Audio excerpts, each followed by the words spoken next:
السلام علیکم فرینڈس، آپ جہاں بھی ہوں گے خوش ہوں گے، اپنا اور اپنوں کا خیال رکھ رہے ہوں گے۔ فرینڈس، آپ کو لگ رہا ہوگا کہ میری ای پی بہت چھوٹی آ رہی ہے، لیکن فرینڈس آپ جلد سے جلد مجھے 1000 سبسکرائبرز اور واچ ٹائم پورا کروا دیجیے، تو میں وعدہ کرتی ہوں کہ اس سے زیادہ لانگ ای پی دوں گی۔ تو چلیں فرینڈس، زیادہ نہ بات کرتے ہوئے آج کی ای پی شروع کرتی ہوں۔ دل ہار گیا، ای پی 21 خوشی ناولز۔ چھوٹے صاحب کے کمرے میں آنے کا مطلب ہے ہمالیہ تسخیر کرنا۔ ایک ملازم خود سے بولتا اپنے چھوٹے صاحب کے کمرے میں آیا تھا، جہاں اس کے چھوٹے صاحب گھوڑے ہاتھی بیچ کر سو رہے تھے۔ چھوٹے صاحب، آپ کو باجی جی بلا رہی ہیں۔ اس گہرے اندھیرے میں اسے اپنے چھوٹے صاحب دکھ تو نہیں رہے تھے، پھر بھی اس نے اپنی سی کوشش کی تھی۔ چھوٹے صاحب، اٹھ جائیں، باجی جی بلا رہی ہیں۔ اس کا سرفراز صاحب اسے دکھ تو نہیں رہا تھا، پھر بھی وہ اسے بلانے کی کوشش کر رہا تھا۔ زندگی کی تلاش میں ہم کہاں سے کہاں آ گئے۔ اس کے موبائل کی رنگ بھی شاہ زمان کو جگہ نہیں پائی تھی۔ اللہ جی، اب کیا کروں؟ باجی جی کی کال بھی آ رہی ہے، اگر ریسیو نہیں کیا تو باجی جی ناراض ہو جائیں گی،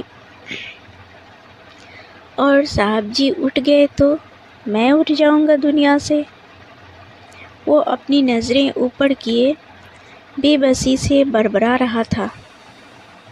ملازم لوگ ہوتے ہی ایسے ہیں، کوئی ان کی عزت نہیں کرتا، لیکن میں کہوں گی پلیز ان کی عزت کیا کریں۔ سلام باجی جی، مجبوراً اسے کال پک کرنی پڑی تھی۔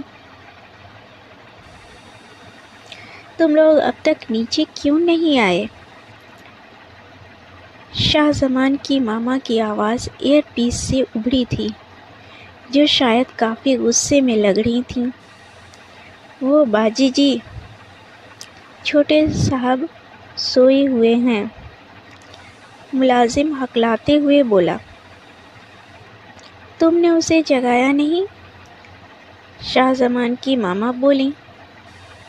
باجی جی، جگایا تھا، لیکن وہ کچھ بول ہی نہیں رہے۔ ملازم دھیرے سے بولا، ٹھیک ہے، ایک کام کرو، موبائل ہینڈ فری کرو۔ ماما نے حکم دیا۔ باجی جی، رہنے دینا، ملازم دھیرے سے بولا۔ میں جو کہہ رہی ہوں کرو، نہیں تو نکلو۔ شاہ زمان کی ماما ایک بار پھر غصہ ہوئیں۔ جی باجی جی، کہتے ہی اس نے ہینڈ فری کر دیے موبائل۔ زامی بیٹا، اٹھو، بابا جان نے کوئی پیغام بھیجا ہے، جلدی نیچے آؤ، ماما نے کہا۔ جی ماما، آیا، کہتے ہی وہ اٹھ گیا تو ماما نے کال کٹ کر دیا۔ بے وقوف انسان، پہلے ہی بتا نہیں سکتے تھے؟ شاہ زمان اس ملازم پر بھڑکا تھا۔ صاحب جی، میں نے آپ کو جگانے کی پوری کوشش کی تھی، لیکن آپ سنے ہی نہیں۔ وہ نظریں نیچے کیے بولا تھا، چلو کوئی نہیں، جاؤ، میں آ رہا ہوں۔ وہ تکیے کا سہارا لیتے بیٹھتے ہوئے بولا تو ملازم چلا گیا تھا۔ ماما، آپ بھی نا، کتنا اچھا میں عافیہ کو دیکھ رہا تھا۔ شاہ زمان اپنے سلکی بالوں میں انگلیاں چلاتا خود سے ہی بولا تھا۔ साहबजादे तुम्हारा ही इंतज़ार कर रही थी।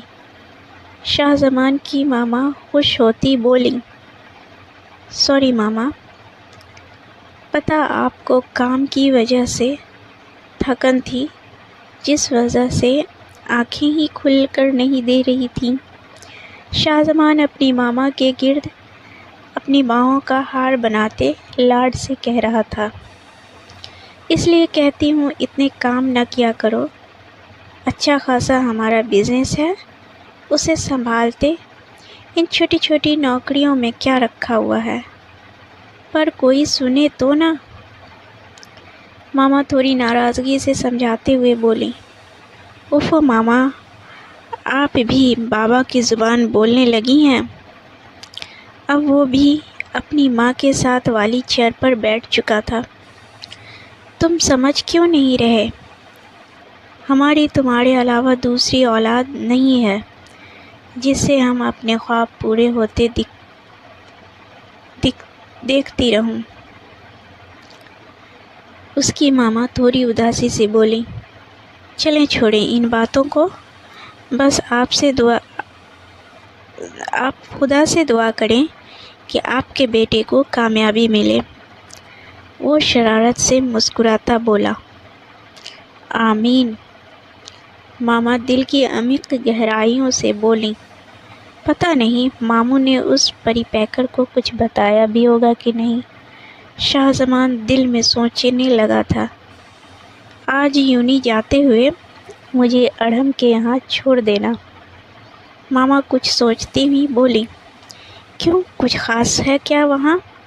शाहजमान के दिल में ख़तरे की घंटी बज चुकी थी। अड़हम की बेटी अपनी तालीम मुकम्मल करके कल ही अमेरिका से लौटी है। इस खुशी में उन लोगों ने छोटी सी गैदरिंग रखी है। चाय का कप ऑटो से लगाती बोली, जी हाँ, तैयार रहिएगा। शाहजमान बिना बहस के तैयार हो गया। एक बात पूछूं? मामा ने बेटे के झुके हुए सर को देखकर बोली, जो कि अपनी प्लेट पर झुका खाने में मशगूल था। मामा जी एक नहीं 100 बात पूछें। वो ब्रेड पर नाइफ़ की मदद से मक्खन लगाता बोला, अड़हम की बेटी कैसी लगती है तुम्हें? मामा के पूछने पर उसकी सांसें थमने लगी थीं।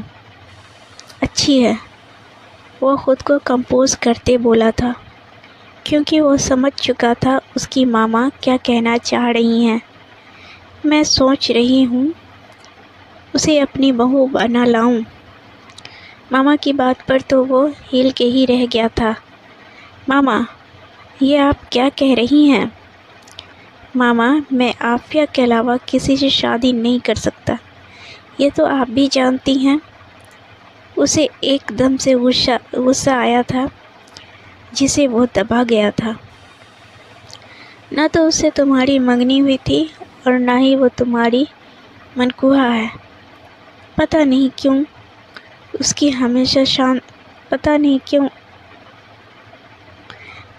हमेशा शांत रहने वाली मामा को आज गुस्सा आ रहा था। लेकिन मामा, आपने मामूजान से हमारी शादी की बात तो की थी ना? शाहजमान उन्हें याद दिलाने की कोशिश कर रहा था। ये तुम्हें किसने कहा? उसकी मामा हैरान हुई थी। जब आप और मामूजान हॉस्पिटल की कॉरिडोर में बातें कर रही थी तो मैं भी वहीं पर था। मामा तो शाहजमान की बातों पर हैरान थी। उन्हें लग रहा था कि वो बात सिर्फ 2 ही लोगों के बीच है, तीसरा कब हिस्सेदार बना ये किसी को नहीं पता था। अब वो लोग कहाँ हैं नहीं है किसी को नहीं पता। मामा ने एक कमज़ोर सा बहाना तलाशने की कोशिश की। वो लोग दुनिया के जिस भी हिस्से में हों, मैं उन्हें ढूंढ निकालूंगा, शाहजमान एकदम से बोला। शाहजमान एक अज़्म से बोला था। लेकिन मैंने अड़हम को ज़ुबान दी है। मामा नाराज़ हुई। मामा उस वादे का क्या जो आपने सालों पहले किया था किसी से, और उस बच्चे का क्या जो आप लोगों की बातों पर ईमान ले आया और उससे मोहब्बत कर बैठा। शाहज़मान दुख से बोला और गुस्से में उठकर वहाँ से चला गया। तो फ्रेंड्स, आज के लिए बस इतना ही। क्या शाहज़मान बचपन की मोहब्बत को ढूंढ पाएगा? क्या आफिया की लाइफ में कोई दूसरा आया होगा या नहीं? क्या आफिया भी उससे मोहब्बत कर पाएगी या नहीं? जानने के लिए बने रहें मेरे साथ। और फ्रेंड्स, आपसे एक गुजारिश है, जिन लोगों ने मुझे सब्सक्राइब नहीं किया है वो जल्दी से सब्सक्राइब कर लें और बेल आइकन पुश करें ताकि नोटिफिकेशन आपको सबसे पहले मिल सके। और फ्रेंड्स, एक गुजारिश है, जल्द से जल्द सब्सक्राइबर और वॉच टाइम बढ़ाएं। मुझे पता है आपको मेरी स्टोरी बहुत अच्छी लग रही होगी, तो प्लीज़ फ्रेंड्स मेरी मेहनत को ज़ाया ना होने दें और सब्सक्राइब कर लें। लाइक, शेयर और कमेंट्स भी करें, नवाजिश होगी। Thanks for watching.